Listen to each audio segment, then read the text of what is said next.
Anak ng tinapa. Labas! Sir, o-order po siya. Nagtatanong lang siya kung ano yung masarap na kape. Masarap na kape? Alam mo, hirap sa inyo. Wala ka na nga pambili ng ulam. Mag-aambisyon ka pa na masarap na kape. Bibili lang ako. May pambili naman ako eh. Ito. Galing saan? Sa panlilimos nyo? O sa pagnanakaw? Hirap kasi sa inyo, wala na nga kayong ulam. Nag-aambisyon pa kayo ng masarap na kape. Sir, bentahan na natin. Customer pa rin naman po siya eh. Customer, kalokohan. Anong mangyayari sa susunod? Lahat ng mga kagaya niyan, magsusunuran na dito. Baka nakakalimutan mo, may-ari ng coffee shop natin, isang mayamang Indiano. So dapat yung mga customer natin, mga nasa international scene, hindi yung mga ganyan, hindi man na makabili ng sabon. Sir, tama na po yan, sir. Bale, ma'am, ano po bang order niyo?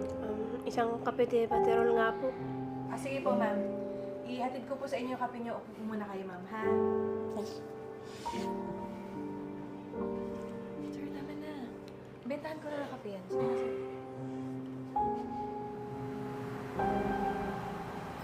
Hello, ma'am. Ito na po yung order niyo po. Salamat ha. Ano nga ulit yung pangalan mo? Camille po. Bago lang po ako dito. Thank you, Camila.